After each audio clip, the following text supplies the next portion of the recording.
अस्सलाम वालेकुम। ऑनलाइन को मेरी आवाज आ रही है? Very good. आ जाइए जल्दी से। Oh that's great.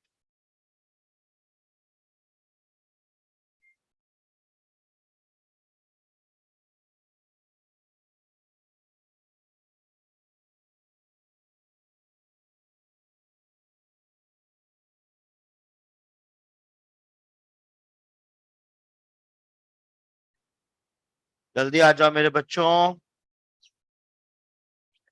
क्या आप लोग अपने उन दोस्तों और सहेलियों को मैसेज कर सकते हैं जो आवाम बाहर घूम रही है? नंबर ही नहीं है। लो भाई, आसिफ बेटा प्लीज आप अपनी सहेलियों को बुला लेंगे। क्यों मासूम से मेमन बच्चे को टॉर्चर दे रहे हो?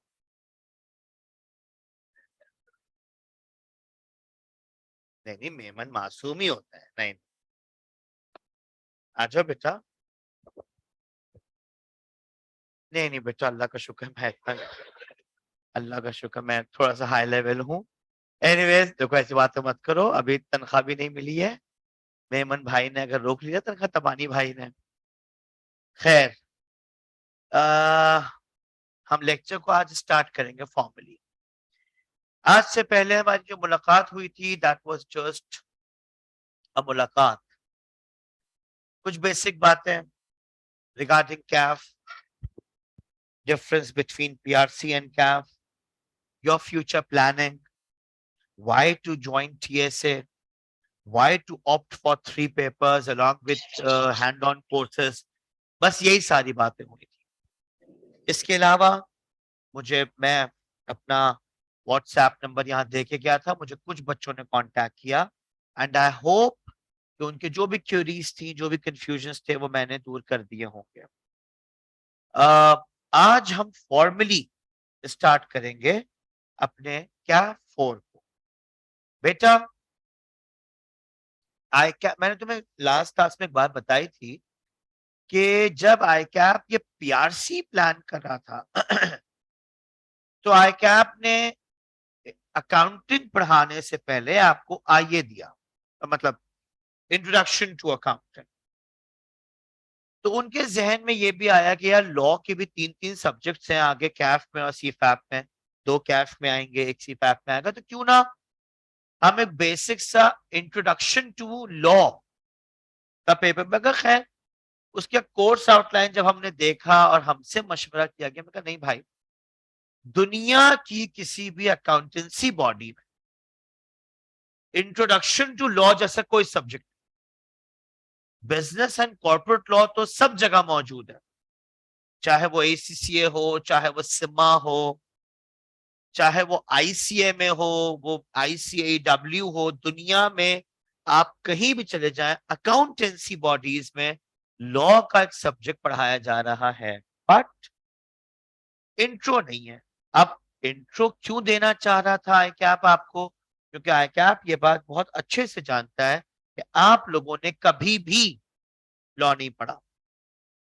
यानी मैं अभी इसी क्लास में चंद बेसिक सवालों से आज की कहानी का आगाज करूंगा और उन सवालों का जवाब हमें यह नजर आएगा कि आप लोगों को लॉ की कितनी नो हाउ है। Thank you.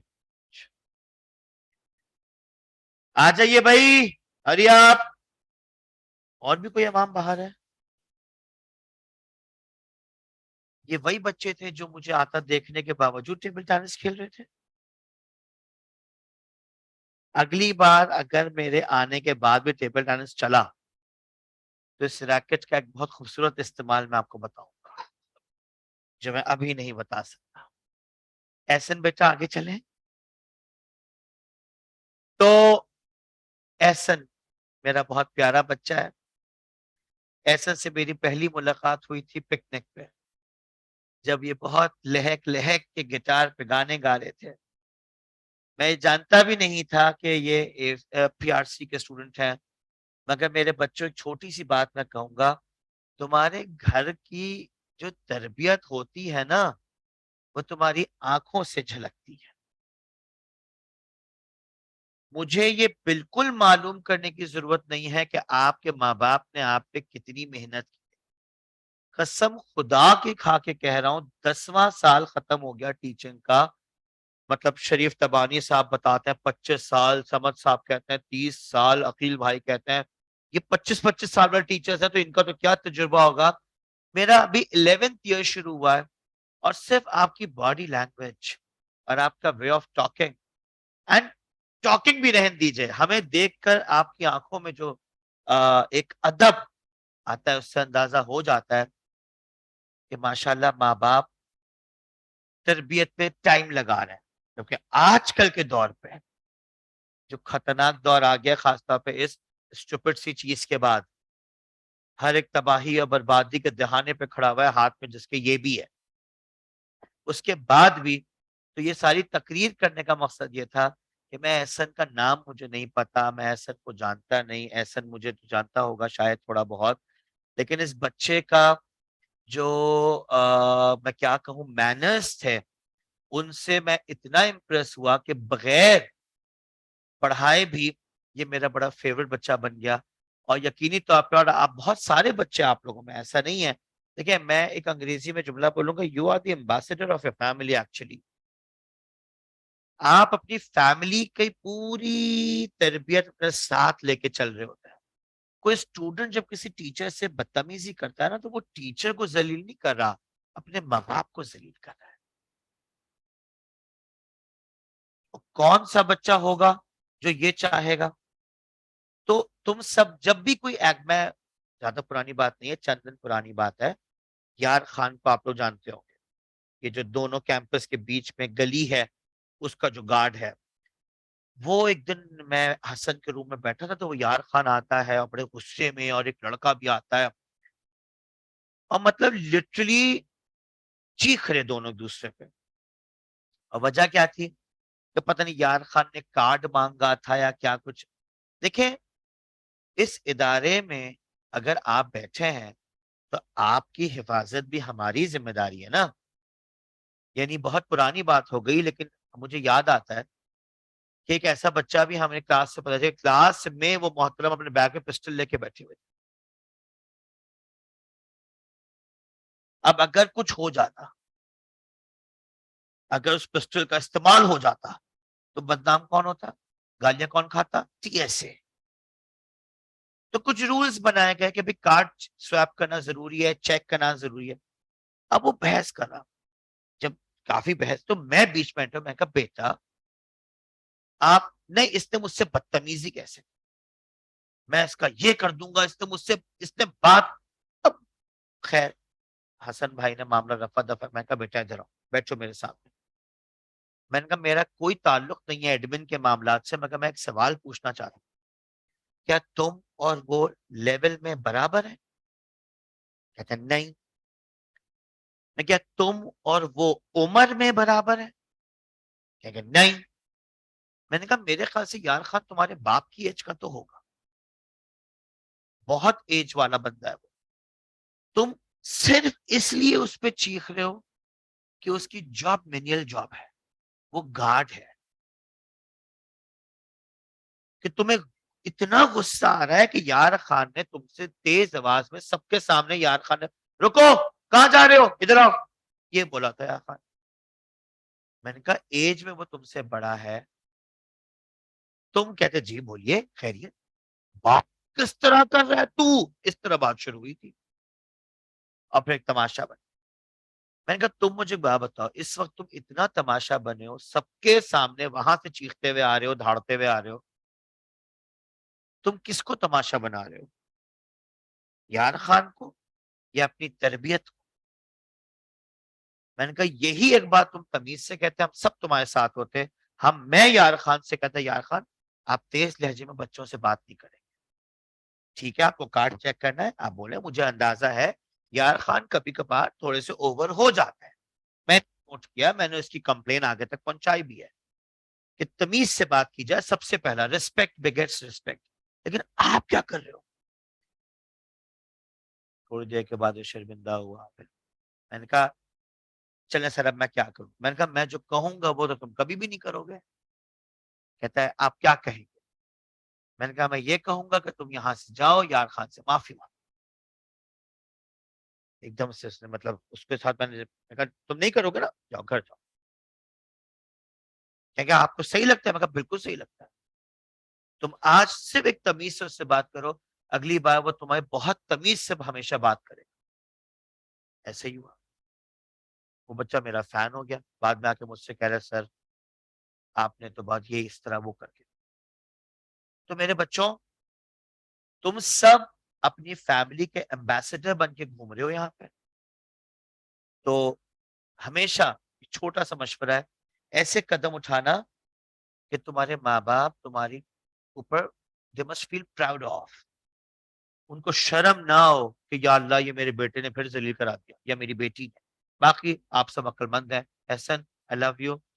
ये सारी बातें इसलिए हुई थी कि एहसन एक बहुत प्यारा बच्चा है और इसने, सभी बहुत प्यारे बच्चे हैं आप लोग, मगर अभी तक आप सब में सबसे ज्यादा मेरा जो इंटरेक्शन है वो शायद एहसन के साथ ही हुआ है। तो बाकी देखते हैं। खैर, short coming back to the main issue, Ehsan से कहानी को शुरू करते हैं। काफी चौड़े हो गए एहसन तारीफ सुन सुन के, आइए इन्हें गंदा करते हैं। एहसान, ओ मेरी जान, कानून है क्या? Law, define law. कानून मत कहना, क्या चीज है ये कानून?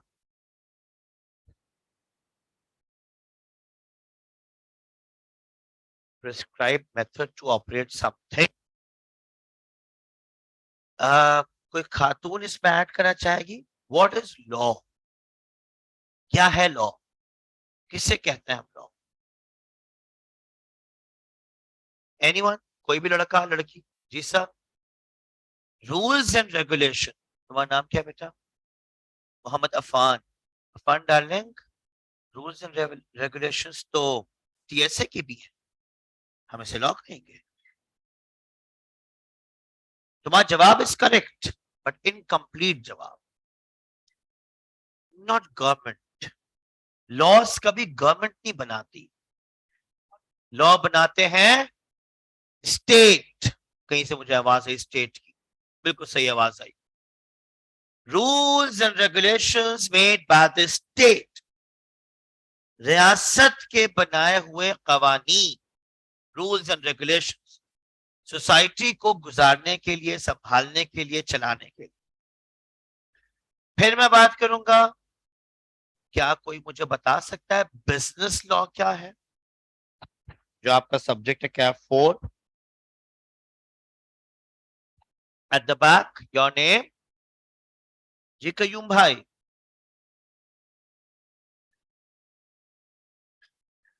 वो लॉज, वो रूल्स एंड रेगुलेशंस जो स्टेट ने बनाए हो बिजनेस को रेगुलेट करने के लिए।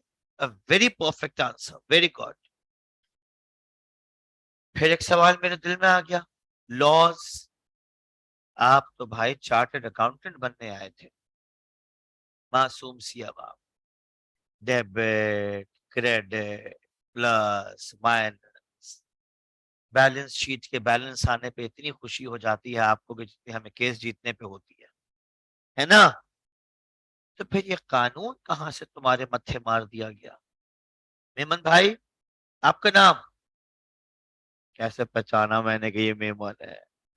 मेमन होना, यू, अनस तुझे ऐसा तुझे नहीं, ये वाला बच्चा मेमन होना। एक टिपिकल बोंगापन है मेमनो शक्लों पे, मतलब I am extremely sorry, I love you baby, नाराज मत होना। पता नहीं मेमनो को एक स्टाइल में बताता हूँ कौन कौन मेमन है। वो तो है ना, उसके तो छाप लगी हुई धुरौजी वाली, धुराजी वाला पक्का धुराजी। ये मेमनों के साथ क्या मसला है? वहां किसको पहचाने? तू मेमन है? हाँ तो मैंने पूछा, मैंने बताया नहीं था। और कौन मेमन है? मास्क पहना, इससे मुझसे गलती हो गई। ये एहसन का पड़ोसी मेमन है? तुक्के नहीं थे, मैंने सही बताया है। चले, जो भी मेमन, अफान मेमन है। अब मैं नहीं बताया, बहुत गलत तजर्बे मार रहा हूं मैं। तू मेमन है? तेरी जो घटिया तरीन मूछे है ना, वो मुझे ये मूछे रखने का आइडिया किसने दिया आपको? खुद ब खुद आपको ऐसे फजूल आइडियाज खुद पैदा होते हैं। तो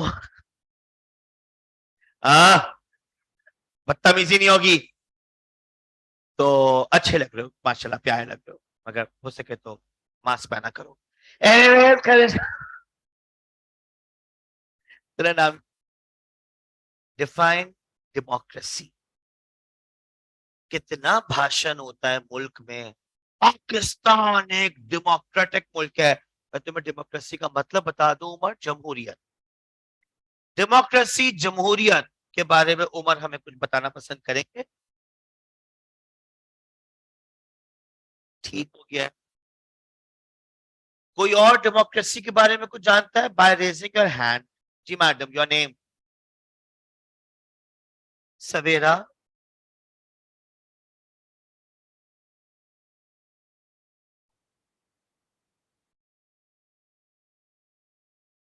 नहीं नहीं बेटा, एक सेकंड एक सेकंड, ये तो बड़ा ही खतरनाक मुल्क बना रही है पाकिस्तान को। जहां कोई बाउंड्रीज नहीं हो, कोई लिमिटेशंस नहीं हो, कुछ भी ना हो, तो फिर क्या होगा? फिर तो वही होगा। खैर जी। सबा ने मुझे ऑनलाइन जवाब भेजा है, we people can choose the leader by their own. तुम भी यही कहना चाह रही हो? बिल्कुल, सवेरा भी कह रही है, सबा भी यही कह रही है। मुझे इस पे कोई एतराज नहीं है। आप भी कुछ कहना चाह रहे हैं? जहां मेजॉरिटी की सुनी जाए। इसको समझाने के लिए मैं एक बहुत प्यारी एग्जांपल आपको दे सकता हूं। Pakistan is a democratic country, whereas Saudi Arab is not a democratic country. Saudi Arab में सुनी जाएगी एक चाचू की। चाचू का नाम क्या है? एमबीएस तो खैर बेटा है, ऑफिशियली तो सब कुछ एमबीएस ही कर रहा है आजकल, लेकिन unofficially, I am sorry, unofficially MBS MBS is Mohammed bin Salman. मगर असल में तो सब करता था सलमान साहब है ना। King Salman bin Abdul Aziz, the बादशाह ऑफ सऊदी अरब। एक अंकल के नाम पे सब चलता है। अवाम की नहीं सुनी जाती वहां। अवाम चाचू के हक में है, बहुत अच्छी बात है। चाचू के खिलाफ है, गर्दन काट। बहुत सख्त किस्म का तर्ज हुकूमत है। पाकिस्तान में आ जाइए, डेमोक्रेटिक गवर्नमेंट। हंस रही है अवाम। हंसने के मकाम है वैसे इस मुल्क के निजाम के ऊपर, लेकिन शायद आपने सुना हो कुछ ऐसा, government by the people, for the people, of the people. Government by the people, for the people, of the people. ये किसने डेमोक्रेसी को डिफाइन किया था? Abraham Lincoln. बहुत पुराने अमेरिकन प्रेसिडेंट गुजरे, अब्राहम लिंकन, जिनको अवाम की हुकूमत, अवाम से जो आती है हुकूमत, और अवाम के लिए आती है। जब मैं ये बताता हूं, हैविंग सेड दैट, पाकिस्तानी हुकूमत की तरफ नजर डालते हैं। अवाम की हुकूमत, अवाम से आती है ये हुकूमत, और अवाम के लिए आती है। मेरा बेटा, इस पे हम आहिस्ता आहिस्ता बात करेंगे। उमर भाई पहले ही कह चुके हैं, मेरा कोई इंटरेस्ट नहीं है सियासत में। अगर मैंने ज्यादा सियासत खोली तो बच्चे घबरा जाए। उतनी सियासत तो उमर हमको डिस्कस करनी पड़ेगी जो आपके चैप्टर 1 का कोर्स आउटलाइन है। बिजनेस लॉ स्टार्ट होता है चैप्टर 2 से, 2 से 18 तक। Chapter number 1 is all about the introduction to the legal system of Pakistan. हमें लीगल सिस्टम ऑफ पाकिस्तान आपको पढ़ाना है, बताना है, समझाना है। Why chartered accountants study business law? Why? कौन जवाब देगा मुझे इसका? नहीं अब्दुल कयूम, तुम जवाब दे चुके हो। मुझे नए नए बच्चों की आवाजें सुनना है। जो जवाब दे चुका है वो अब जवाब ना दे। जी सर, आपका नाम? हम्माद बताएं। बिजनेस एथिक्स का बिजनेस लॉ से क्या ताल्लुक?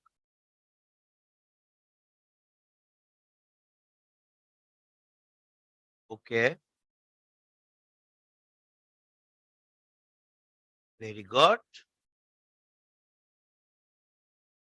मेरा सवाल अभी भी अपनी जगह मौजूद है।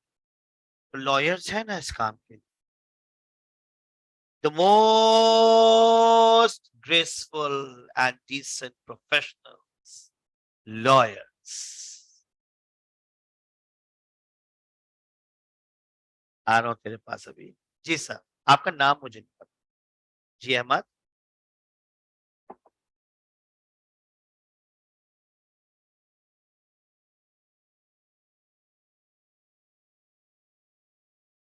परफेक्ट आंसर, बेहतरीन जवाब दिया अहमद तुमने। वो अभी रिसेंटली पेरेंट्स आए हुए थे अपने बच्चे के एडमिशन के लिए, तो वो गेट से एंटर हुए, सामने से मैं आ रहा था। तो माशाल्लाह माशाल्लाह, ऑब्वियस सी बात थी, सारा का सारा खानदान इम्प्रेस हो गया देख के मुझे।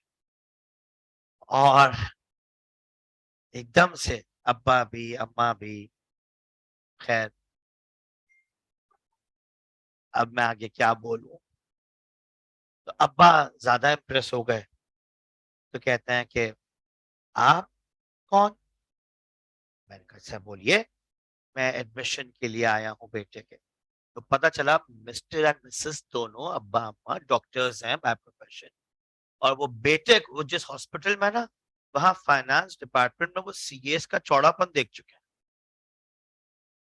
तो उन्होंने कहा मेरा बेटा सीए बने। तो सीए के लिए आए थे। तो कहते हैं कि जी मेरे पास बहुत सारे ऐसे लोग आते हैं जो फर्गुसन्स से हुए हुए हैं, और मैं भी चाहता हूँ मेरा बेटा फर्गुसन्स में ही जाए, क्योंकि वो सबसे अच्छी कंपनी है ना अकाउंटेंट्स की। ये जुमला सुनने के बाद मैं थोड़ी देर शॉक में आ गया। क्यों? मैडम बताएंगी मेरे शॉक की वजह। रिपीट करूं, फर्गुसन्स पाकिस्तान की सबसे अच्छी कंपनी है अकाउंटेंट्स की। ये बात कौन बताता डॉक्टर साहब को कि डॉक्टर साहब देयर इज अ वेरी बहुत बड़ा difference between a firm and a company. Fergusons is not a company, Fergusons is a partnership firm. कानून थोड़ी पढ़ा था डॉक्टर साहब ने जो हम उनको बताते।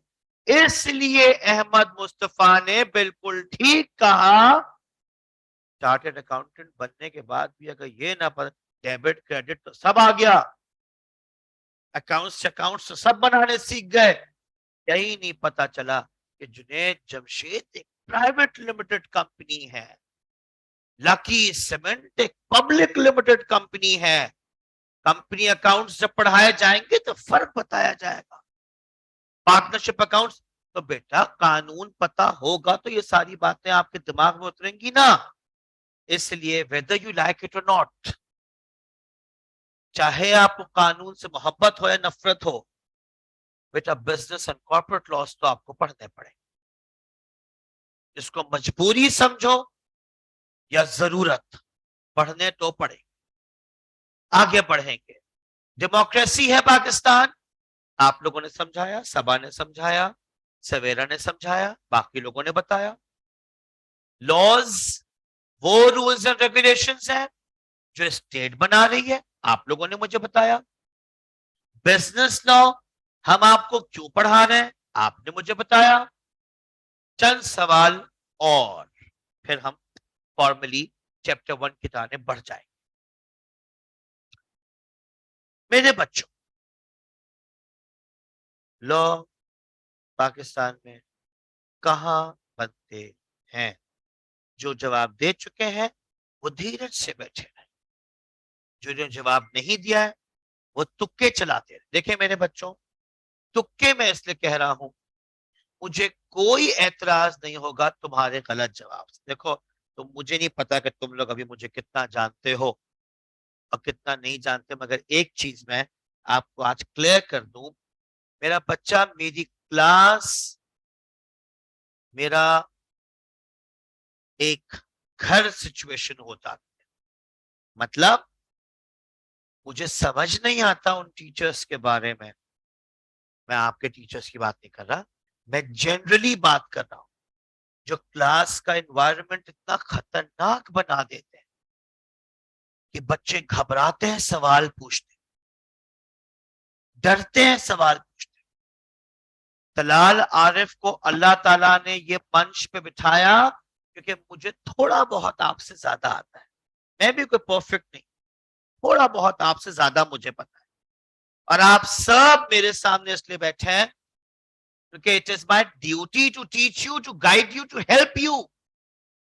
कभी मुझसे सवाल पूछने में मत घबराना, जितना भी घटिया सवाल।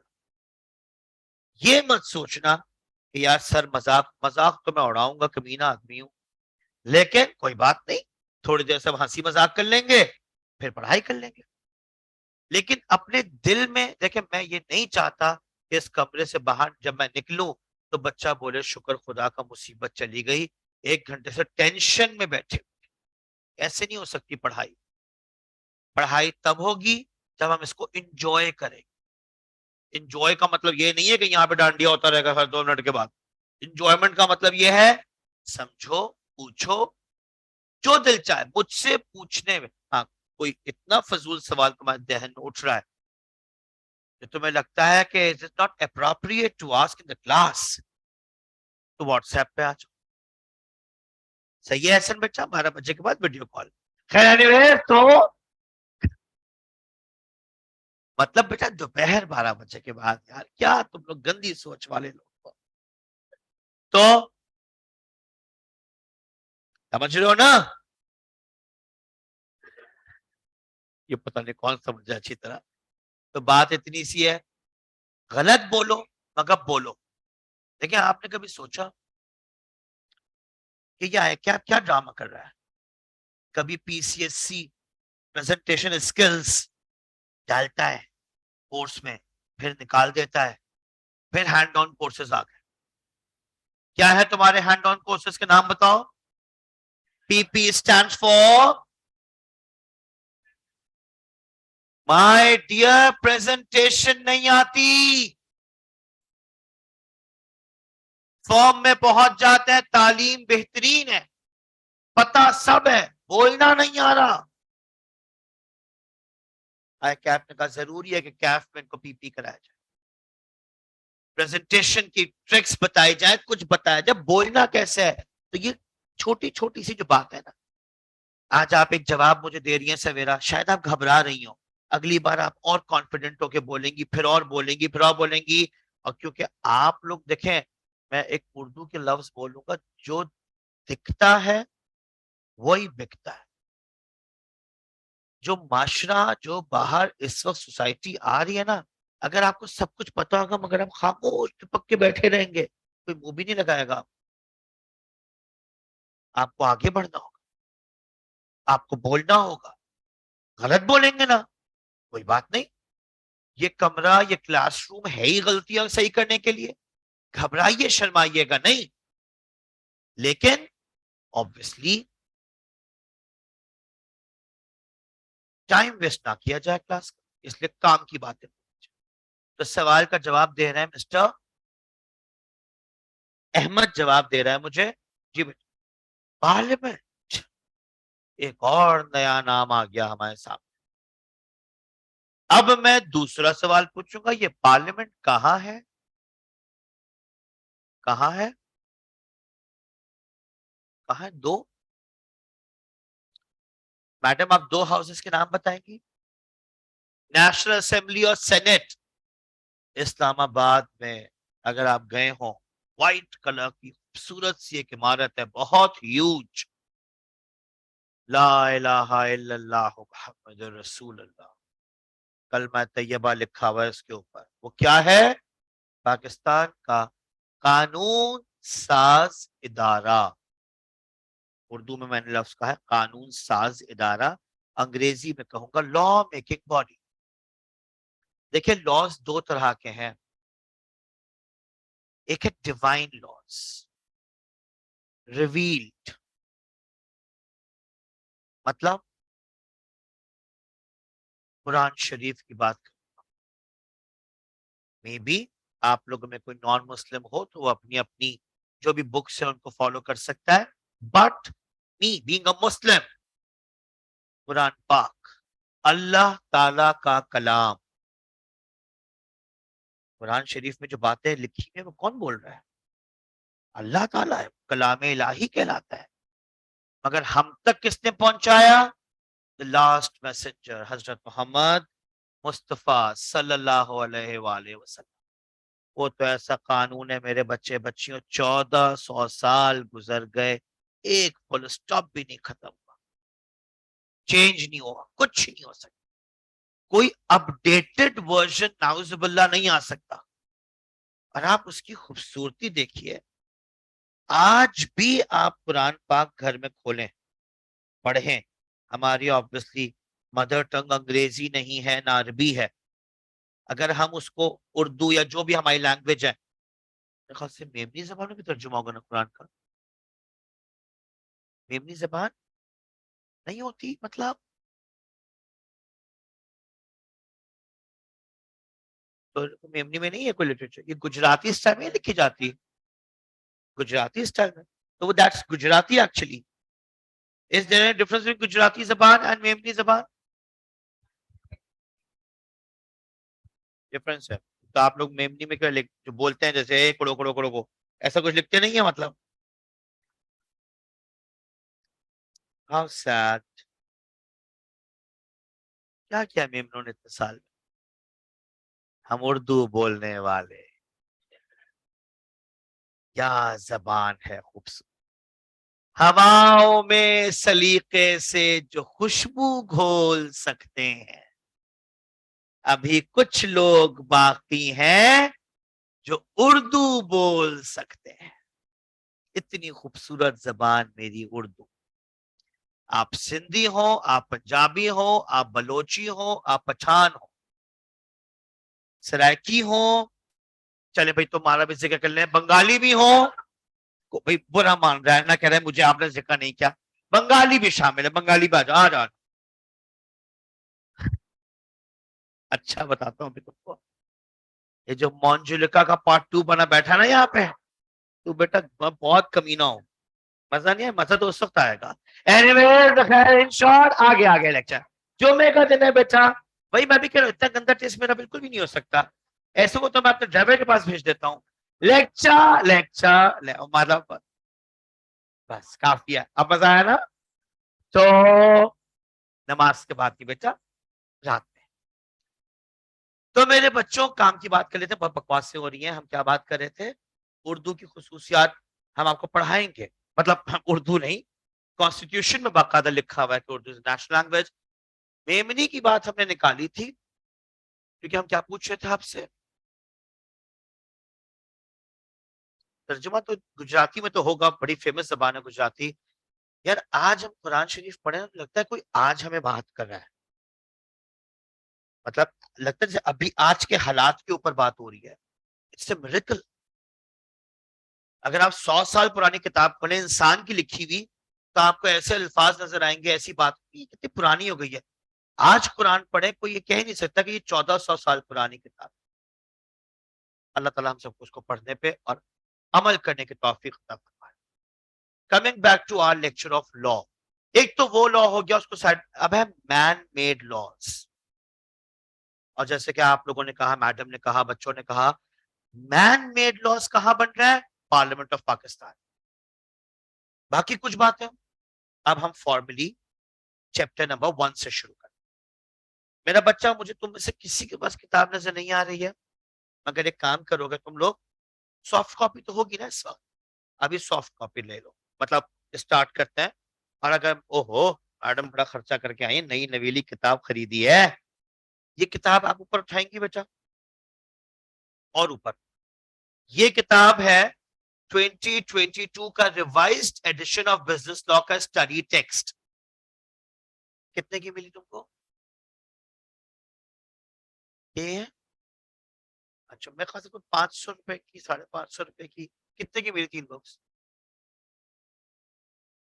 नहीं नहीं, ये तो इतनी महंगी नहीं होगी, थैंक यू बेटा।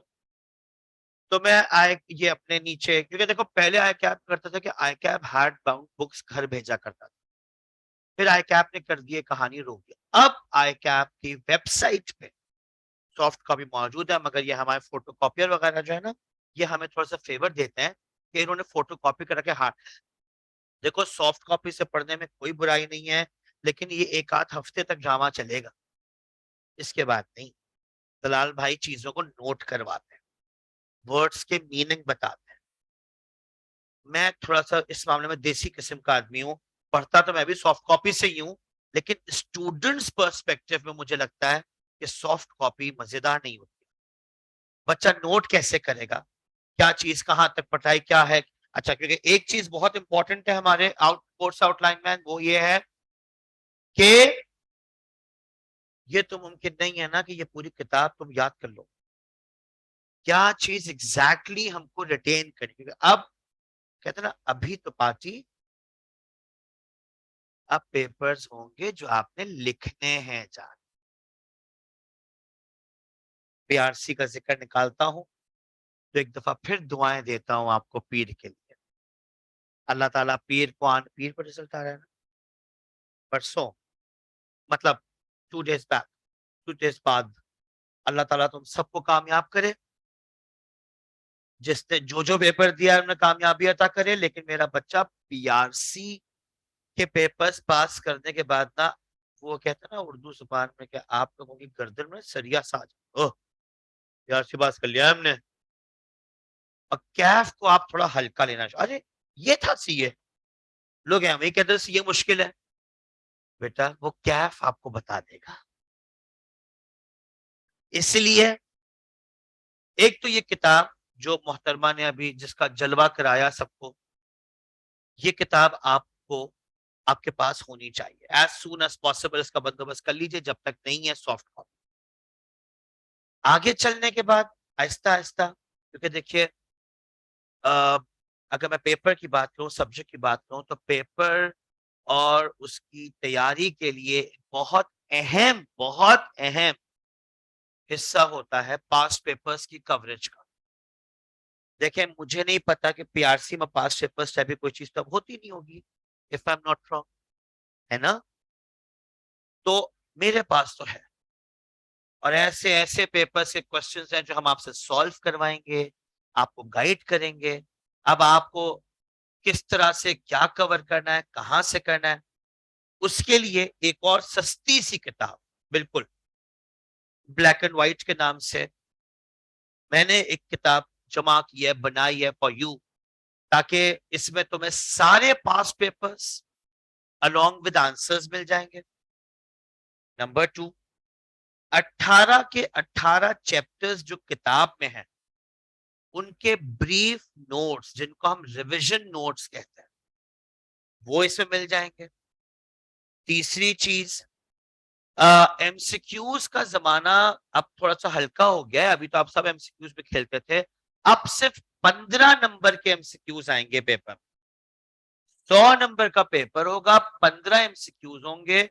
15 एमसीक्यूज होंगे या कभी 12 एमसीक्यूज भी होते हैं, 15 होते 15 नंबर फिक्स, और 85 मार्क्स का आपका डिटेल्ड पेपर आएगा।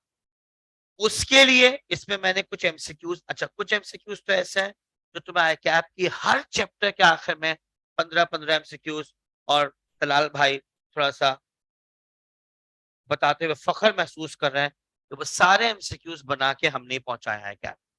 वो आई कैप ने मुझे असाइनमेंट दिया था, तुम लोग हर चैप्टर के एमसीक्यूज में तलाल का नाम जरूर देखो। तो वो मैंने बना बना के दिए थे इनको 18 चैप्टर्स के। उसके अलावा कुछ एसीसीए वगैरह के एमसीक्यूज हैं जो मैंने तुम्हारे वो मैंने इसमें डाल दिए हैं। और एक सबसे अहम चीज, बेटा आपके पेपर में आते हैं legal problems, legal problem, case law. एक तो होता है सिंपल सा सवाल, डिफाइन दिस, डिफाइन दैट, आपने ठोक दिया, 4-5 लाइन का पैराग्राफ, आंसर हो गया। एक आती है कहानी, उसके लिए प्रैक्टिस क्वेश्चंस बहुत चाहिए होते हैं। तो सबसे आखिरी चीज, चौथी चीज जो इस किताब में आपको मिलेगी, वो होंगे वो प्रैक्टिस क्वेश्चंस। तो ये किताब बिल्कुल, ये कोई किताब महंगी भी नहीं है। आई थिंक ये मेरे ख्याल से कितने की दे रहे हैं, 500 ₹550 की ये भी होगी। ये तो मैं अभी खरीदने की जरूरत नहीं, अभी आप 2-3-4 हफ्ते इसके बगैर रहेंगे। पहले हम थोड़ा सा आपको कुछ कवरेज करा दें, उसके बाद इसकी बात करेंगे। और हाँ, जो मुझे जानना चाहता है तफसील से, वो इसमें मुझे मजीद तफसील से देख सकता है। माय गॉड, कितना खूबसूरत आदमी है। तो क्योंकि ये किताब ऑब्वियसली मैंने लाहौर भेजी है, पेशावर भेजी है, तो तबानी साहब ने कहा कि ओह तलाल, ये सब क्या था। मैंने कहा सर, ये जरूरी इसलिए हो जाता है कि ये किताब कराची में अगर रहती खाली, तो यहाँ की आवाम तो मुझे जानती ही है, लेकिन जब मैंने लाहौर के और पेशावर के कॉलेज में भेजा, तो वहाँ इंट्रोडक्शन देना एक जरूरी बात होती है कि किताब बनाने वाला, नोट्स लिखने वाला कोई आम सा इंसान नहीं है, one of the most dashing teachers of Pakistan है, तो इसलिए हमने यहाँ पे इसको मेंशन कर दिया। अब हम किताब खोल रहे हैं फाइनली, अल्लाह का नाम लेकर, इस उम्मीद के साथ कि ये किताब हम इस तरह पढ़ेंगे कि इसका पहली मर्तबा ही जो पेपर आप देंगे इंशाल्लाह सितंबर 2023 में, वो आपका कैफ 4 का पहला और आखिरी अटेम्प्ट इंशाल्लाह। सबके पास बुक्स है, सॉफ्ट कॉपी से सबके पास ही होगी ना यार, है ना। ऑन करते हैं जरा सा। और मैंने आपको पहले भी कहा, मैं एक दफा फिर कह रहा हूं कि एक्चुअली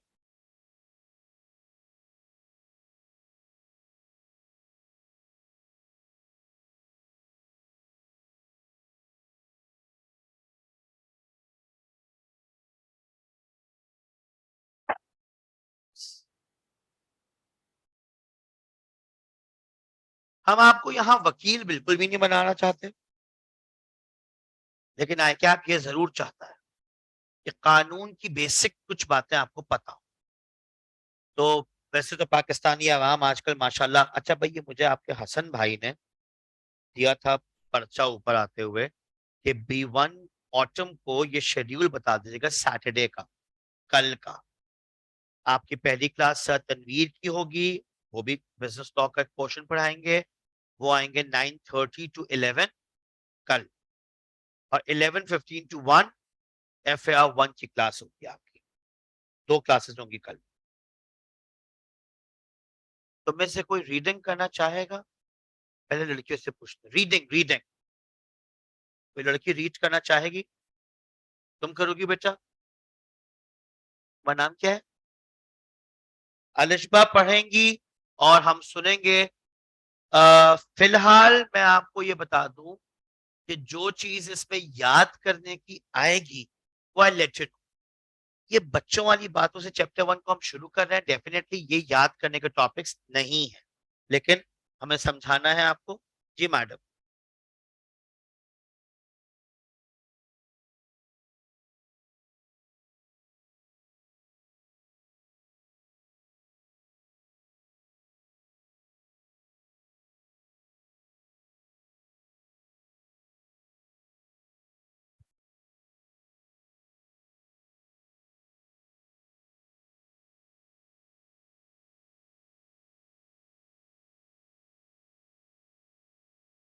सबसे पहली बात आप लोग मुझे बता चुके हैं, लॉ एक ऐसा सिस्टम ऑफ रूल्स है जो बेसिकली डिजाइन कर रहा है और इन्फोर्स कर रहा है state.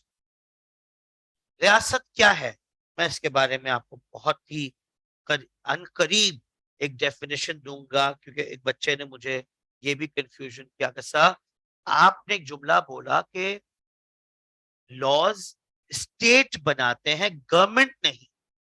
What is the difference between the two? I let you know, अभी छोड़ दो। A set of rules and regulations जो कि स्टेट बना रही है। देखिए, तबानीस के रूल्स एंड रेगुलेशंस हैं, आप उनको फॉलो करेंगे तो अच्छी बात है, नहीं करेंगे तो ये मुमकिन नहीं है कि तबानी ने बेसमेंट में कोई जेल बनाया हुआ हो जहां वो आपको ले जाके कैद दे। कोई प्राइवेट इदारा इस किस्म की हरकत नहीं कर सकता। सजा देना, इन्फोर्स करवाना लॉस सिर्फ और सिर्फ स्टेट का काम। क्यों? To control the conduct of people.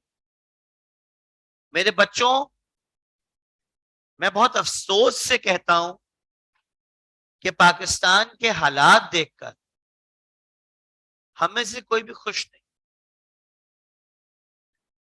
यानी ब्लेम गेम चल रहा है, अपनी जगह है।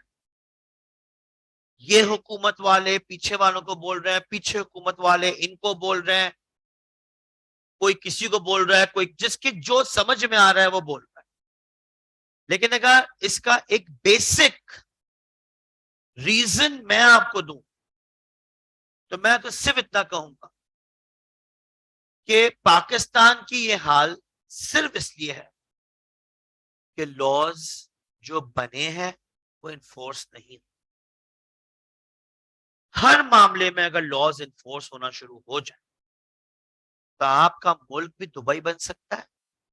ये जो भी जिस भी कंट्री को आप प्रेस करते हैं, यूके, यूएसए, किसी भी मुल्क, तो आप देखेंगे कि वहां भी कोई फरिश्ते नहीं रह रहे, लेकिन कानून जो है उस मुल्क का, उसका वाकई इन्फोर्समेंट नजर आ रहा है। आपके मुल्क की तरह थोड़ी बेटा कि अगर मैं पावरफुल हूं तो मैं जो चाहे कर सकता। इसलिए फिर कहते हैं लॉ इज नॉट स्टेगनेंट, ठहरा हुआ नहीं है। मेरे बच्चों, मैं यहाँ पे आप सब बल्कि मेरी तरह कुछ डिवाइसेस हाथ में लेके किताब पढ़ रहे हैं। ये सारी ऑनलाइन अवाम जो मेरे सामने बैठी हुई है, ये पता नहीं कराची या शायद पाकिस्तान के डिफरेंट इलाकों से, शहरों से मुझे सुन रही है। मैं खड़े खड़े इनकी बातें सुन रहा हूँ, जवाब दे रहा हूँ, ये वो mobile, internet, WhatsApp group, voice note. यार ये सारा ड्रामेबाजी, ज्यादा पुरानी बात नहीं कर रहा, कि 20 साल पहले था। अगर आप अपने वालिदैन से पूछें कि व्हेन दे वर स्टूडेंट्स, जब वो कॉलेज या स्कूल जाया करते थे तो क्या ये सब था? और जब ये सब नहीं था तो क्या साइबर क्राइम थे? जब साइबर क्राइम ही नहीं थे तो क्या साइबर क्राइम लॉ था? इसलिए कहा गया हालात जैसे जैसे बदलेंगे, as circumstances and conditions in a society change, laws are also changed as per the requirements of the society. मैं हमेशा इसमें एक छोटी सी एग्जांपल देता हूं, बड़ी मजेदार सी, कि भाई मोबाइल चोरी हो गया, जेवर चोरी हो गया, गाड़ी चोरी हो गई, कोई और डकैती शकेती पड़ गई, अल्लाह ना करे, समझ आती है बात? कैन यू इमेजिन कि आपके मुल्क में एक इंसान को उठाया जाता है, ले जाया जाता है, बेहोश कर दिया जाता है, जिस्म काट के किडनी चुराई जाती है, जिस्म सिया जाता है, और 3 दिन उसको मेडिकेशन के रवाना कर देते हैं। जब बंदा होशो हवास से वापस आता है तो वो देखता है उसके इस साइड पे एक खूबसूरत एम्ब्रॉयडरी हुई हुई है। वो कहते हैं या अल्लाह, ये तो 3 दिन 4 दिन पहले नहीं थी। पता चलता है किडनी चोरी हो गई इस मुल्क।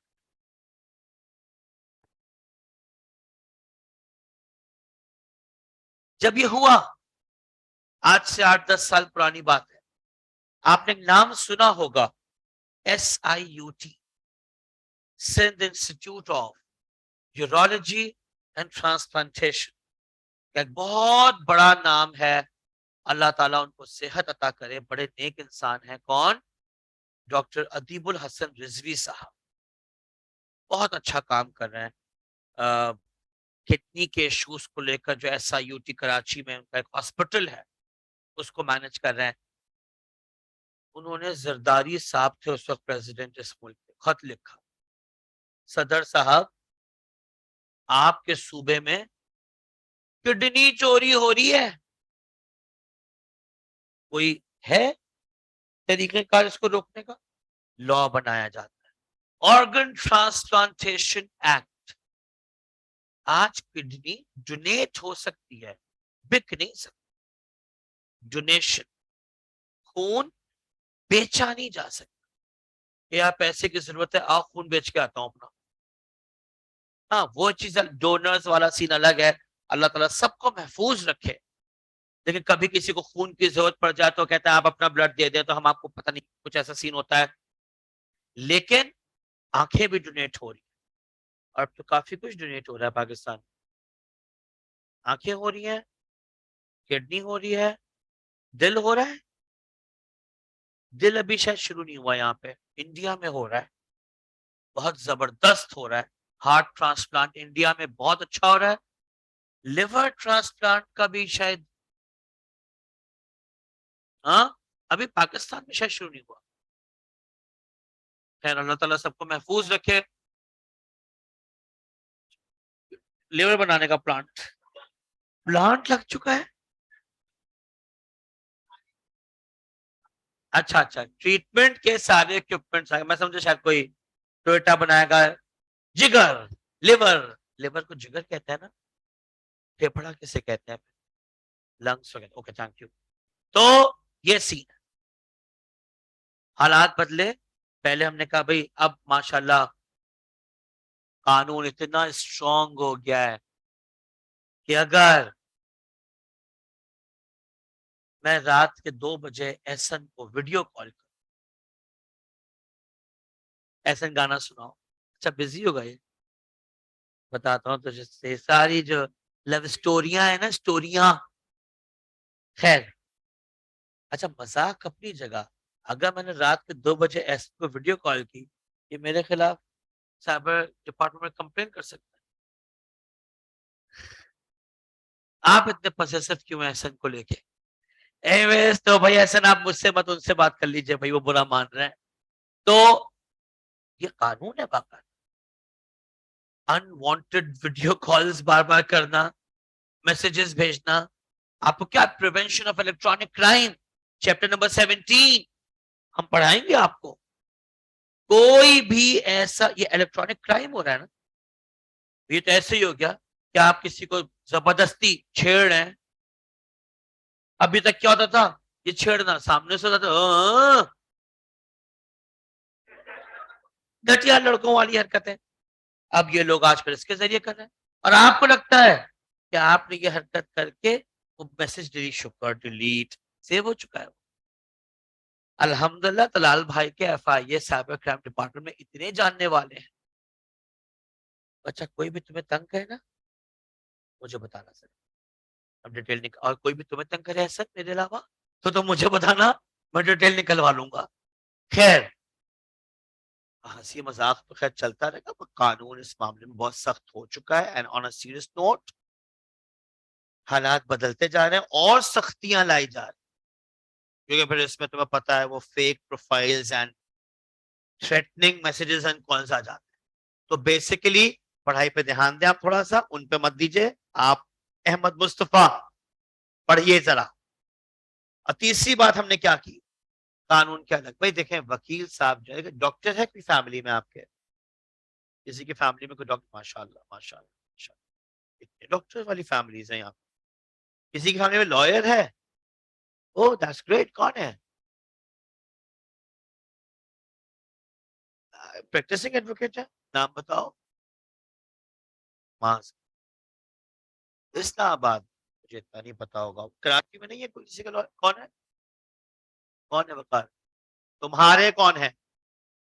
खालू है, प्रैक्टिसिंग एडवोकेट है वकार। चले, मेरी उनकी, अच्छा उनके डैडी, मैं जो कह रहा हूँ उनकी बेटी। बेटी मैंने कहा वजीर अली बेटी, अच्छा daddy, okay. Burger, burger, daddy, daddy. खैर, डैडी, अब्बू नहीं बेटा, अब्बू नहीं, अब्बू ओल्ड फैशन, डैडी। बड़ा आया कहीं से बर्गर। तो अच्छा, लोग मुझे बर्गर कहते हैं, तो मेरा भी अब्बा निकला। और कुछ? तो बाकी की फैमिलीज में लॉयर नहीं है।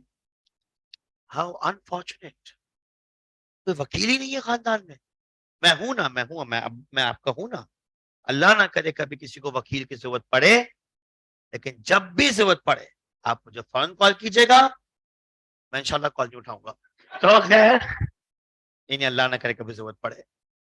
तो मेरे बच्चों, डॉक्टर बनने वाला शख्स जो भी आपके फैमिलीज में है, उसने किया MBBS, सब डॉक्टर्स ने किया। इसके बाद फिर उन्होंने चूज करना है क्या, कोई दिल पकड़ के बैठ जाता है तो कार्डियोलॉजिस्ट बनता है, कोई किडनी पकड़ के बैठ जाता है तो नेफ्रोलॉजिस्ट। बस काफी है था। खैर एनीवेज, हम आगे चलते हैं। ये गैरत। तो इसी तरह वकील हजरात भी होते हैं। वकील हजरात में कोई पकड़ के बैठ जाता है, तलाक, फैमिली, कस्टडी, वो बनते हैं तुम्हारे फैमिली लॉयर्स। वो सारे खुला के cases and custody of children मामले। कोई पकड़ के बैठ जाता है लेबर इशूज, एम्प्लॉयमेंट इशूज, वो कहलाए लेबर लॉस। कोई कहता है जनाब मैं तो सिर्फ और सिर्फ टैक्सेशन के मामला देखूंगा, टैक्सेशन लॉयर। कोई बनता है ओए होए होए होए खतरनाक सा, मैं मुजरिमों को, मैं जराइम करने वालों को, मैं रेपिस्ट को, मैं मर्डरर्स को सजा दिलाऊंगा, वो बनता है criminal lawyer. Basically I am a civil lawyer, मैं एक कॉर्पोरेट लॉयर हूँ, सिविल लॉयर। क्रिमिनल लॉ में जाने का दिल तो बहुत था, थोड़ा थोड़ा चला भी गया था, मगर फिर उसके बाद थोड़ा सा एक बैड वाकया हो गया। मेरे ग्रुप का, हमारे स्टूडेंट्स, जो हम सारे स्टूडेंट थे, हमारे ग्रुप का हमारा फ्रेंड को बड़ी बुरी तरीके से असैसिनेट किया गया। हमारा लॉ कॉलेज का फ्रेंड था, जुनैद उसका नाम था, बहुत ही प्यारा, बहुत ही मासूम सा वकील। उसको बहुत शौक था क्रिमिनल लॉयर बनने का। शायद तुम लोगों को याद हो, आज से बहुत साल पहले कराची के फेमस एरिया में एक पार्क है जिसका नाम है निश्तर पार्क, कायद के मजार के पास। मैं कायद आजम की बात कर रहा हूँ, कायद तहरीक अल्ताफ भाई की बात नहीं कर रहा हूँ। तो उनका मजार तू गड़ेगा उस मजार में, बेगैरत का मजार। तो तू तो गया मेरे हाथों बस। कभी भी इसकी इम्तियाज की थैली में लाश मिले नहीं नहीं भाई मैंने कुछ नहीं किया, मैंने कुछ नहीं किया भाई, तो मार वार देगा, मेरे ऊपर आ जाएगा इल्जाम भाई, रिकॉर्डिंग ये बात आगे नहीं जानी चाहिए। तो खैर, निश्तर पार्क में 12 रबीउल अव्वल के दिन बहुत साल पहले एक बड़ा जबरदस्त मिलाद चल रहा था, और फिर हुआ था एक खतरनाक धमाका। सालों पुरानी बात हो गई, शायद आपको याद ना हो। उसके केस से कनेक्टेड थे हमारे फ्रेंड साहब। एंड आई स्टिल रिमेम्बर बेटा, कितना पेनफुल दिन था वो हमारे लिए, जब I received call from someone. अच्छा, मैं 1 मिनट ले रहा हूँ आपको जस्ट कुछ बताने के लिए। हुआ क्या कि जुनेद बहुत ही मासूम सा लड़का था, मतलब मेरे तरह छिछोरा नहीं था, शरीफ सा था, मगर बड़ा सीरियस किस्म का एक क्रिमिनल लॉयर बन रहा था।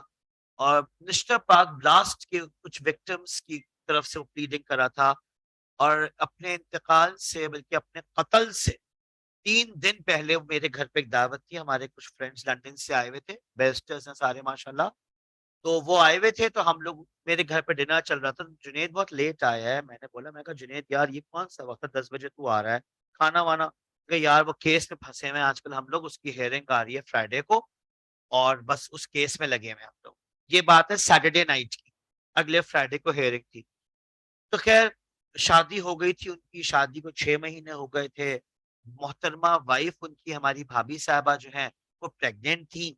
तो मुझसे कहता है कि यार बीवी बहुत नाराज है, कह रही है कि तुम मुझे खाने पे नहीं लेके जाते हो, अब हर वक्त वकालत करते रहते हो, और शॉपिंग भी नहीं कराई, न्यूली बॉर्न की शॉपिंग कराओ। तो क्योंकि मैं बहुत शौकीन हूँ शॉपिंग वॉपिंग करने का, तो मुझसे कहा तलाल तू बता मैं कहा क्या करूं। मैं कहा तुम एक काम करो, तुम जुमरात का दिन हमने डिसाइड किया, मैं कहा तुम जुमरात के दिन भाभी को लेके जाओ, पहले शॉपिंग करो।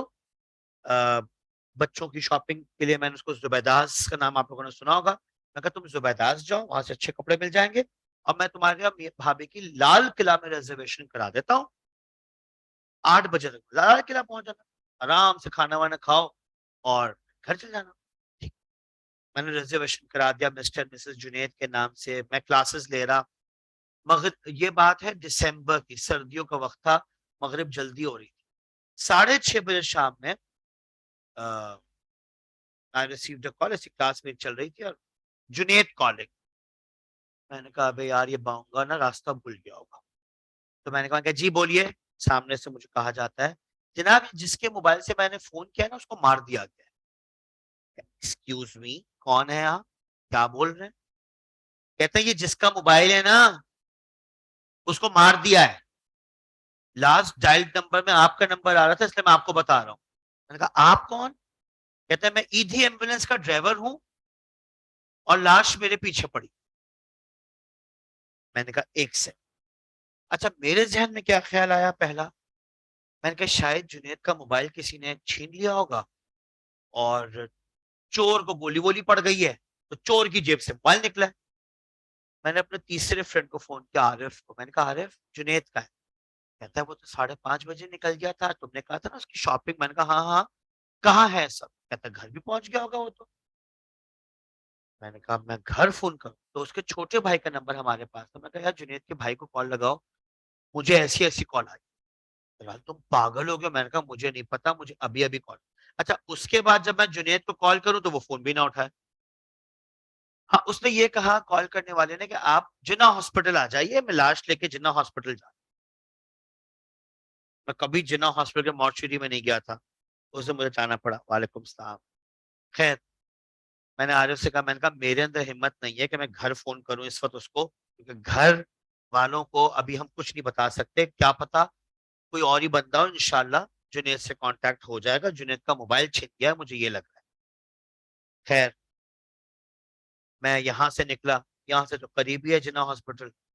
मैं यहाँ से जिन्ना निकला, आरिफ हाई कोर्ट से आए, वहां पहुंचे। हमने कहा भाई ऐसा ऐसा हमें कॉल आई है। तो वो एक ईदी वाला है, जी जी जी मैंने कॉल की है। मैंने कहा बंदा कहाँ है? कहता अंदर गया है, सर्द खाने में भेज दिया उसको। अच्छा, अब अंदर हॉस्पिटल में गए। अब जिना का हाल तुम्हें पता है।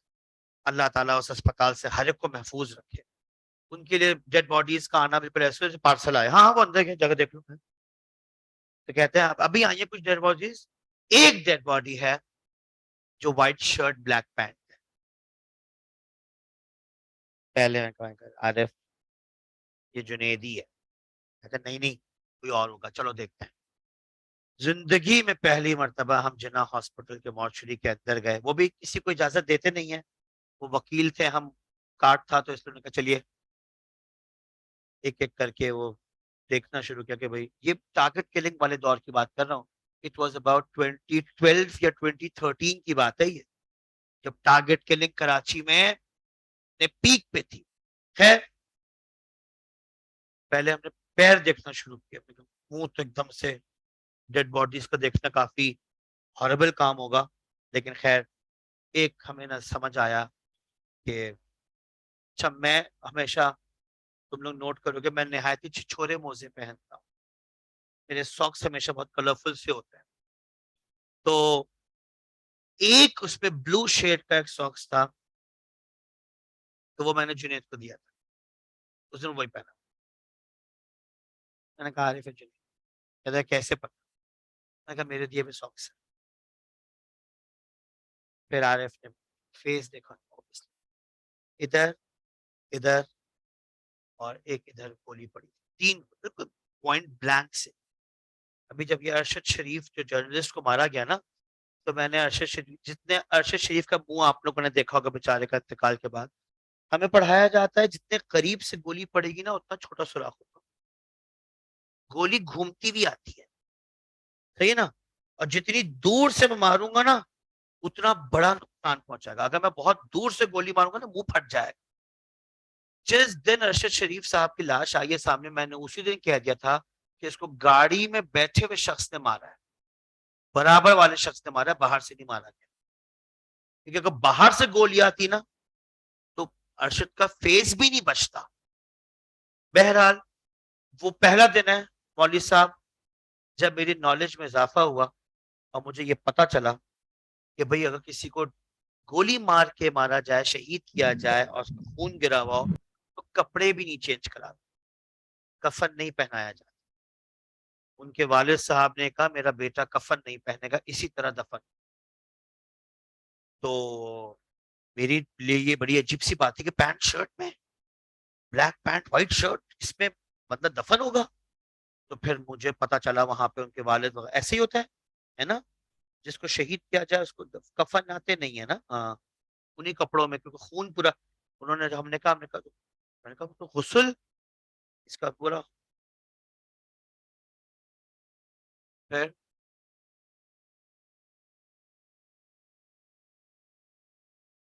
हाँ, उनके वालिद साहब ने हम सबसे ये कहा कि नहीं, कयामत के दिन इसका ये खून, जब कुछ ऐसे उन्होंने बोला कि एग्जैक्टली, क्योंकि हमने तो बड़े बड़े शहीदों को देखा मगर कफन तो होता है, तो मगर उनको नहीं किया गया। कि बस मोजे शायद उतारे गए थे, मुझे बड़े प्यारे मोजे थे वो, लेकिन बहरहाल। तो उसके बाद हम लोग अपने, मैं के सारे दोस्तों ने पे मिलकर कहा भाई, पाकिस्तान में क्रिमिनल लॉ प्रैक्टिस नहीं करना, क्योंकि यहाँ पे एंड बड़ा खतरनाक होता है क्रिमिनल लॉयर्स का।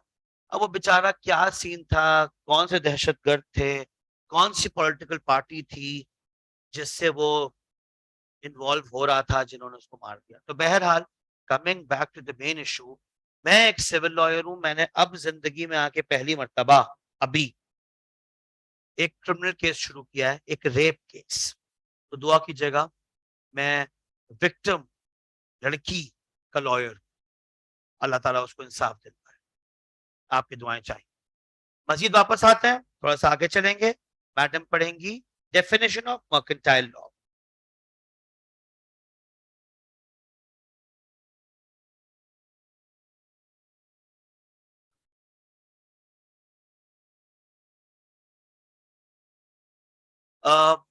अभी हमने आपको बताया, बल्कि आप लोगों ने हमको बताया, अहमद ने बताया कि मर्केंटाइल लॉ। देखिए, मेरा आई कैप से एक ऑब्जेक्शन है, वो ये कि इनको कैप 4 का नाम ना बिजनेस लॉ नहीं रखना चाहिए था, मर्केंटाइल लॉ रखना चाहिए था। क्यों? Mercantile law plus company law, ये दोनों मिला के बनता है बिजनेस लॉ।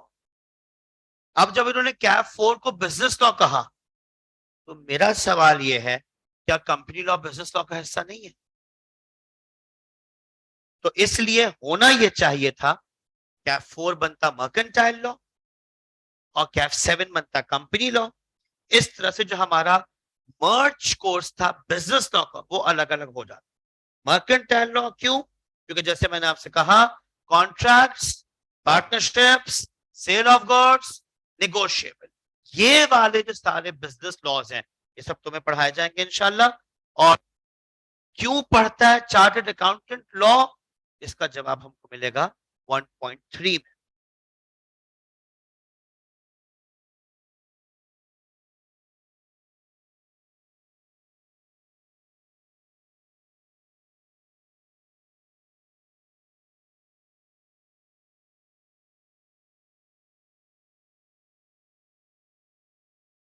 जी जनाब, कोई बुराई? बहुत प्यारी सी बात है इस 1.3 को, लॉयर्स ना माजरत के साथ एक कहता है ना, बहुत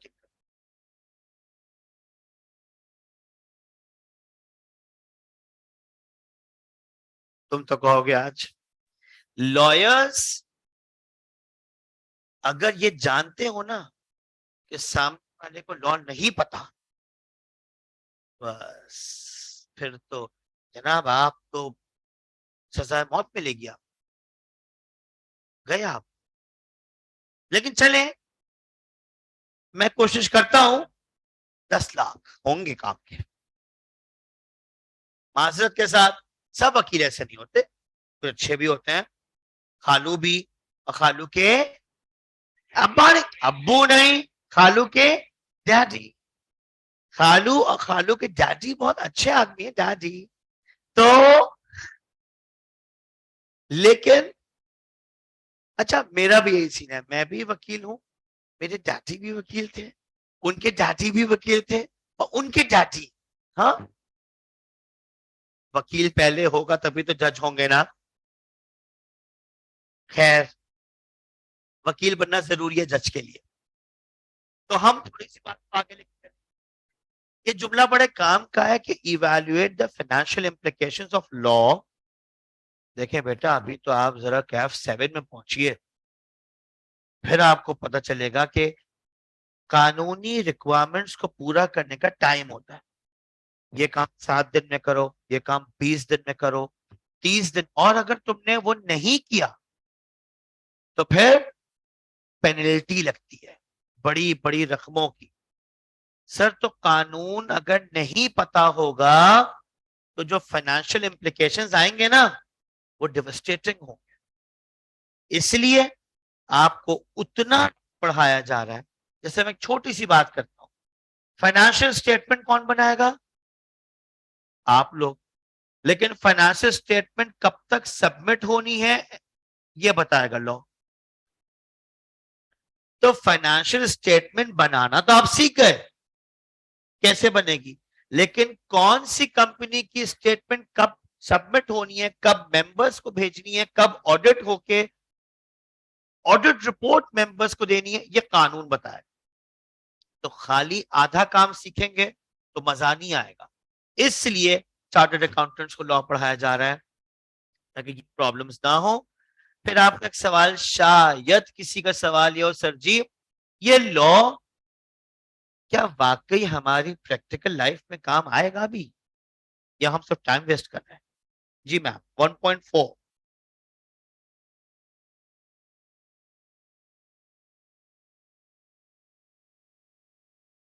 ठीक है।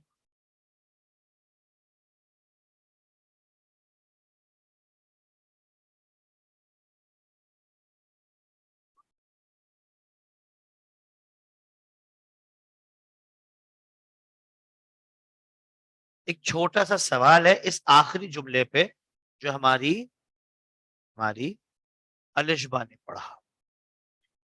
One should know to which he subject. क्यों?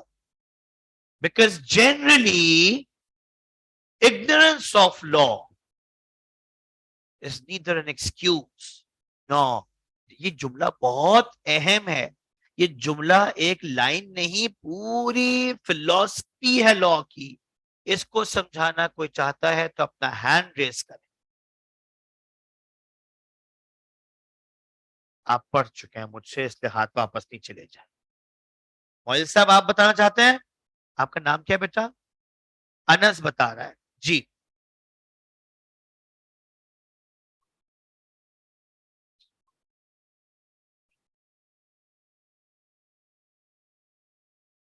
Yes, you are right. गलत बिल्कुल तुम सही कह रहे हो, गलत नहीं कह रहे हो आप। ये कोई एक्सक्यूज नहीं है। ओ, कत्ल करना मना था? मुझे तो पता ही नहीं था। मुझे ये शख्स जहर लगता था, मैंने इस पर टैंकर चढ़ा दिया। चले, आइंदा ख्याल रखूंगा। इतनी कुत्ते की तरह पिटूंगा ना मैं, क्योंकि हमारे मौलवी ने और फिर हमारे मिस्टर हुजैफा ने अच्छी, कानून का पता ना होना कोई एक्सक्यूज नहीं है, कोई बचाव है। ये जुमला वो है जिसकी वजह से वकीलों की जरूरत और अहमियत और शान डबल ट्रिपल हो जाती, क्योंकि आपको नहीं पता, आप लॉयर नहीं है, गो एंड कंसल्ट लॉयर। कितने बेचारे बच्चे आते हैं यार, सर आपसे एक पर्सनल इशू डिस्कस करना है। अच्छा बेटा बताओ। सर वो अब्बू हमारे सऊदी अरब, अभी एक रीसेंट कहानी मुझे याद आ गई है, वो शेयर कर रहा हूँ। सर हमारे अब्बू सऊदी अरब में होते थे, तो वहां से काम वाम खत्म करके खूब सारा पैसा वैसा लेके वो कराची है। अब नौकरी तो वो क्या करते, तो उन्होंने दो दोस्तों के साथ कारोबार लगा लिया। अच्छा भाई, कारोबार क्या था? गाड़ियों का शोरूम। अच्छा भाई, तो अब हुआ ये है कि वो अच्छा खासा चलता रहा, साल 1.5 साल तक। अब अच्छा पैसा मिलता रहा महीना। फिर कुछ आपस में इश्यूज क्रिएट हो गए। अब्बा ने कहा नहीं भाई, इनके साथ चलना ठीक नहीं है, अब मैंने कहा भाई तुम लोग मुझे पैसा दे दो, मैं अलग होता हूँ इस कारोबार से। तो उन्होंने कहा क्या हुआ? कहते हैं कि थैंक यू अकबर भाई। उन्होंने कहा कि सर पैसा तो उन्होंने, मगर शायद 35 या 40 रुपए कह रहा हूँ, 35 या 40 लाख रुपए दिए हैं आप। तो मैं कहा सीन क्या है? कहता सर इन्वेस्टमेंट तो 70-75 लाख की हुई थी। तो क्या कोई ऐसा तरीका है, यानी आधा पैसा दे रहे हो, कहाँ 70 लाख कहाँ 35 लाख? तो आप बताइए। मैंने कहा बिल्कुल तरीकेकार है, सब कुछ है। आप एक काम कीजिए, अपने वालिद साहब से कहिए कि जो भी डॉक्यूमेंटेशन उनके पास मौजूद है इस बिजनेस को लेकर, वो मुझसे मिले। सो डॉक्यूमेंट तो कोई नहीं है। क्या मतलब? कुछ भी नहीं है। तो कोई सबूत?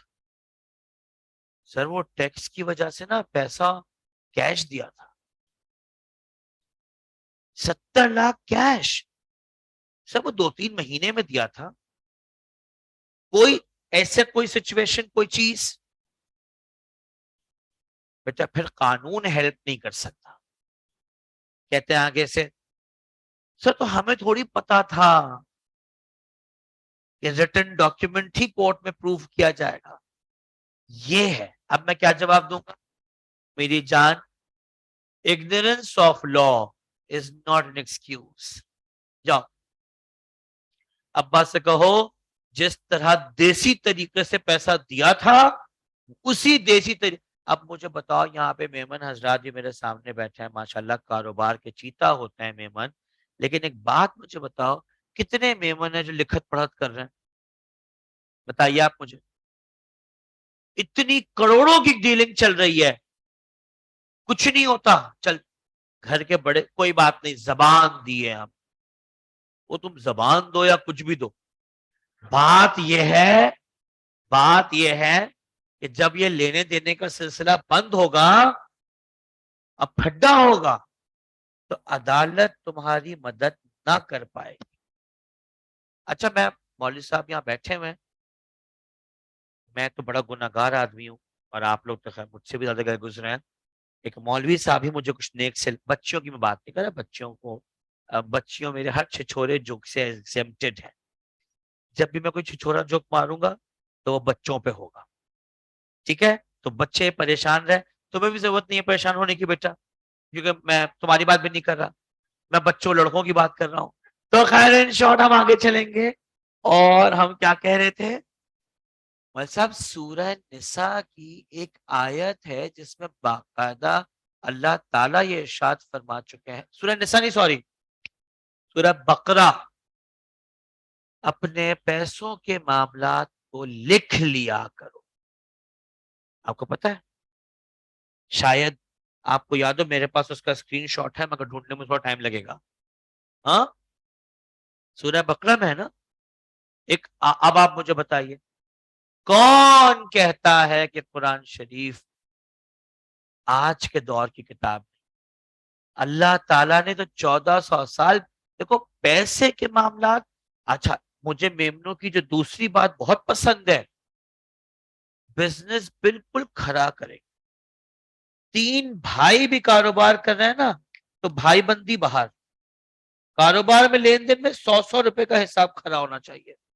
इसीलिए कामयाब है, इसीलिए कामयाब है। इसलिए ये जुमला हम सब के लिए अहमियत रखता है, और वकीलों की अहमियत बढ़ती है कि भाई आप, अब आप देखें, अब्बू को नया कारोबार करने जा रहे हो, मकान खरीदने जा रहे हो, दुकान बेचने जा रहे हो, अल्लाह ना करे, अल्लाह ना करे, अल्लाह ना करे, अल्लाह ना करे, अल्लाह ना करे, खानदान में प्रॉपर्टी का कोई डिस्प्यूट शुरू हो रहा हो चचा अब्बा के अंदर, अगर कोई शादी ब्याह का मसला शुरू हो रहा हो, बहन के ससुराल वाले या भाई के ससुराल वाले, या जो अल्लाह ना करे जो फैमिली इश्यूज होते हैं, कानून की मदद तो लेनी पड़ेगी, क्योंकि इग्नोरेंस ऑफ लॉ। अच्छा, इसको कुछ बच्चे समझते हैं इग्नोरेंस का मतलब इग्नोर करना। इग्नोरेंस ला इल्मी को कहते हैं। कानून से ला इल्मी कोई एक्सक्यूज नहीं है, ये कहा। कानून को इग्नोर करने की बात नहीं हो रही है, इग्नोर करने की तो किसके बाप की मजाल नहीं है। कानून इग्नोर कैसे कोई कर सकता है? कानून से ला इल्मी, कानून का ना पता होना, कोई अब तुम धाड़े मार मार के रो, चीखे मार, मुझे कानून नहीं पता था, आइंदा कानून नहीं। आप माशाल्लाह सब 18 साल क्रॉस कर चुके होंगे, 17 साल में अब्बा की गाड़ी ड्राइव करते हुए पकड़े जाए, अंदाजा है क्या होगा इसके बाद? पाकिस्तान में तो खैर कुछ नहीं होगा, अगर ताल्लुकात हैं तो 203, नहीं अगर चले मामला सीरियस भी हो जाए तो बस डैडी है ना, तो मतलब आपके वालिद साहब हैं ना, तो डैडी हेल्प करेंगे। चले आगे। अब मैं ये बताते हुए बड़ी खुशी महसूस करता हूं कि ये चारों हेडिंग्स आपने सुनी, सुनाई, बस काफी है, इनको याद मत कर, ये याद करने वाला मटेरियल नहीं है। मैंने क्या क्लास बंद कर दी जो बैग पैक कर रहे हैं? अहमद, ओके। वो स्कूल का दौर याद आ गया मुझे, 12:30 होने वाले हैं, छुट्टी होने वाली है, बैग पैक के तंग आगे बैठ गए ताकि स्कूल की वैन में खिड़की वाली सीट मुझे मिल जाए। बड़ी जंगलियों वाली हरकतें होती हैं। खैर, सब कर चुके हैं अल्हम्दुलिल्लाह। बिल्कुल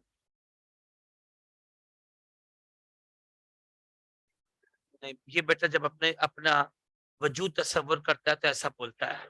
हाँ, हमने भी इसको देखा, अस्तगफिरुल्लाह, सही कह रहा है ये। अच्छा, इसका मूड नहीं था मगर इसने मोबाइल देखा, इसकी शक्ल अस्तगफिरुल्लाह, ऐसी फीलिंग्स है, हमारी भी ऐसे ही है बेटा।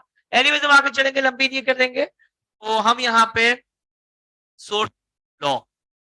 अच्छा मेरे बच्चों, यहां से लर्निंग शुरू,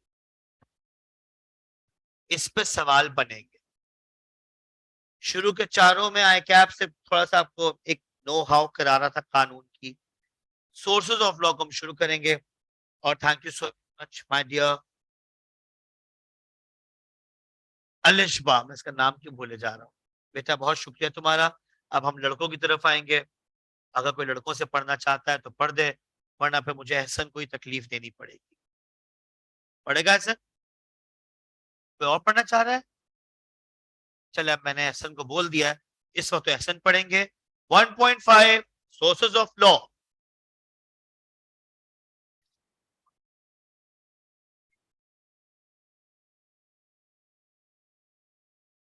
ये कोई नई बात नहीं है, आप सब सुन चुके हैं कि लॉ वो रूल्स का नाम है जो इंडिविजुअल्स हो या बिजनेस हो या कोई भी ऑर्गेनाइजेशन हो, उसके रूल्स को कंडक्ट करने के लिए जो सारी रेगुलेशंस बनाई जाती हैं वो लॉ है।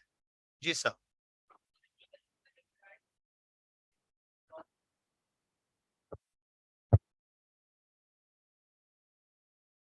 मेमनो के इलाके में, धुराजी में, बड़ी मजेदार सी एक चीज मिलती है, रंग बिरंगी सी, गोला गंडा। गोला गंडा है पाकिस्तानी कानून। आप पूछेंगे क्यों? क्यों? मिक्सचर है यार, यानी मैं बड़े अफसोस से कहूंगा 1973 का कॉन्स्टिट्यूशन, अभी मैं कॉन्स्टिट्यूशन पढ़ाऊंगा अगली क्लास में, मैंने अभी कॉन्स्टिट्यूशन की बात नहीं की। 1970, अगर किसी को कॉन्स्टिट्यूशन के बारे में कुछ ना पता हो तो वो परेशान ना हो, we will discuss constitution in the next lecture, तो आज उसकी हम बात नहीं करें, टाइम भी कम रह गया है। 1973 का कॉन्स्टिट्यूशन पाकिस्तान को एक इस्लामिक रिपब्लिक डिक्लेयर करता है, इस्लामी जमहूरिया है पाकिस्तान, ऐसे ही है। अब स्टेट बैंक ऑफ पाकिस्तान सूद के रेट्स बढ़ाता है।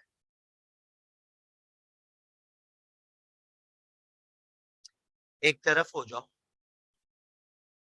या तो नाम से इस्लामी हटा दो, या सूद, मुझे नहीं पता कि आप लोगों को कितनी नॉलेज है सूद या इसके बारे में, मगर बच्चा बच्चा जानता है। कल मैंने पाकिस्तान के फाइनेंस मिनिस्टर मिस्टर इसाक डार की एक स्टेटमेंट को सुना, अच्छी लगी मुझे वो स्टेटमेंट। उनकी स्टेटमेंट थी, हम जितनी जल्दी मुमकिन हो पाया पाकिस्तानी बैंकारी निजाम से सूद को दूर करें। अब वो करेंगे या नहीं करेंगे ये तो बात की बात है, कम से कम बात तो अच्छी की उन्होंने। यानी सूद कोई छोटा मोटा मसला नहीं है, it's a very serious issue. और फिर आगे चलते हैं, एक तरफ इस्लामी कानून, एक तरफ अंग्रेजों का कानून। क्या पढ़ा है एसिड ने? Doctrine of equity, English common law. ये इंग्लिश कॉमन लॉ है, वो 1947 में चले गए थे छोड़ के हमको, 1947 अंग्रेज, मगर जाते समय बहुत सारे कानून हमको तोहफा दे गए। फिर हम लोग अब लगे रहे, पार्लियामेंट ऑफ पाकिस्तान लॉज बनाता रहा। मैंने भी एक लॉ का नाम लिया थोड़ी देर पहले, organ transplantation act. Abdul Sattar ईदी साहब का नाम तो सबको याद होगा ना बेटा, यहाँ पे उनका इंतकाल भी याद होगा, उनका जनाजा भी याद होगा। तो उनके जनाजे में एक बड़ी डिफरेंट सी चीज थी, अगर आपको याद, क्या थी वो? मोहतरमा को याद है? उनकी आंखें नहीं। अब्दुल सत्तार ईदी साहब की आंखों की जगह सफेद पट्टियां रखी, यूं करके ऐसे। क्यों? वो अपनी आंखें डोनेट करके गए थे और उन्होंने कहा था जब भी मेरा इंतकाल हो तो मेरी आंखें निकाल दीजिए। अच्छा, अब इसमें इस्लामी पर्सपेक्टिव बिल्कुल डिफरेंट है। इस्लाम मना कर, क्योंकि इस्लाम के मुताबिक ये जिस्म तलाल की प्रॉपर्टी नहीं है, ऐसे ही है ना। लेकिन फतवा इसमें भी आ चुका है, किसी की जान बचाने के लिए अगर कोई दूसरा, जैसे भाई एक जवान लड़के का एक्सीडेंट हो, जवान लड़का मर गया, उसका सारा जिस्म जवान था ना, तो उसके अंदर के आजा भी जवान होंगे। अब किसी बेचारे की किडनी फेल पेशेंट डायलिसिस में मर रहा है और उस मरहूम लड़के के जिस्म से इजाजत लेकर उसके घर वालों से किडनी निकाल के उसकी जान बचाई जाए, इसमें गुनाह ना होगा। लेकिन अगर खानदान वाले अपनी डेड बॉडीज की चीजें निकाल के बेचना शुरू कर, ये माजरत के साथ पाकिस्तान दुनिया जिस तरफ जा रही है, कुछ भी हो सकता है। तो मैं भाइयों माजरत चाहता हूँ, मैं ना कोई इस्लामिक स्कॉलर हूँ, ना मैं कोई आलिम दीन हूँ। इसलिए ईदी साहब बड़े नेक आदमी थे, अल्लाह ताला उनकी मगफिरत करे। उन्होंने पाकिस्तान में जिस किस्म का, मेमनों को इस पे बहुत फख्र होना चाहिए, पल पल फख्र होना चाहिए कि जो कुछ वो कर गए वो किसी और की औकात ही नहीं। उनके बाद बहुत कुछ हो रहा है, आलमगीर आ गए, सलानी साहब भी मेमन ही हैं, छिपा गुजराती हैं, जेडीटी भी आ गया, बहुत इदारे काम कर रहे हैं। मगर जो ईदी साहब कर गए, अल्लाह ताला अब्दुल सत्तार ईदी को, उनकी मोहतरमा बेगम साहबा बिल्किस ईदी साहबा सबको जवार रहमत में जगह अता करे, और बहुत नेक काम वो कर गए। तो मैं उनके बारे में कुछ नहीं कहूंगा, याद मुझे सिर्फ ये दिलाना था कि ये आंखें डोनेट करने का कानून है। और तुम्हें सुन के हंसी तो आएगी लेकिन हंसना नहीं, आसिफ अली जरदारी भी लिख चुके, मेरे मरने के बाद मेरा सब कुछ निकाल देना, मुझे दिमाग चाहिए, मुझे से दिमाग ला दो यार।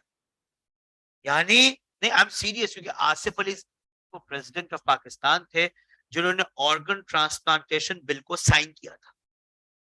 तो उन्होंने कहा था कि मेरे इंतकाल के बाद, अब तो देखो पता नहीं, तो मतलब पता नहीं कब क्लास ऑफ होगी, मैं ये जियाला बैठा होगा ना मुझे मारने का जान से। तो उन्होंने ये लिख दिया है कि उनके इंतकाल के बाद जो जो काम की चीज उनके अंदर। चलो तुम खुश हो, तुम्हारे लिए भी कुछ निकलवाता है। एनीवेज, इन शॉर्ट, कोई बात नहीं, अल्लाह ने तुम्हें नहीं दिया, उनको तो दिया है ना। तो इन शॉर्ट बेटा, दिल दिल दिल दिल दिल दिल भैया, बेटा पता है ना मुझे। तो खैर इन शॉर्ट हम आगे चलेंगे, टाइम नहीं है। अजान, अल्लाह अकबर, अजान का वक्त हो रहा है बेटा, ऐसी बातें नहीं करते, शोर नहीं करते, जल्दी पढ़ो, ऐसा पढ़ो यार। मुझ पे कातलाना, और वो कौन शख्स होगा, ये तुम सब लोग।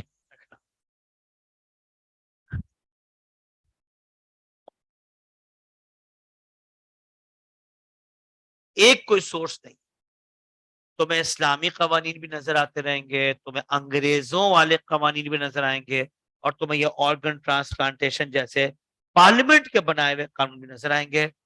जी सर। हमारी क्लास कितने बजे तक है? 12:30, पौने 1। Okay then, thank you so very much, I love you all. यही से सिलसिले को आगे लेके चलेंगे। खुश रहिए, इतना घबराने की जरूरत नहीं है। I love my each and every student, क्योंकि मैं सबके भाई जैसा हूं, बाप जैसा हूं। कह रहा तो मैंने लव यू ऑल का, कौन खुश होगा कि शायद मैं आज इनसे बात करूंगा। तो कोई सवाल तो होगा नहीं अभी तक। जाओ, भागते हुए जाओ, नमाज जुमा अदा करो, मुझे भी दुआ में याद रखना। और मैंने सुना है कि आज कराची की मस्जिदों में सिक्योरिटी हाई अलर्ट है, तो बी केयरफुल बच्चों। अल्लाह ताला तुम सबको अपने अमान में रखे। ये बैग बैग लेके मस्जिद में मत घुसना, खूब तलाशियां होंगी।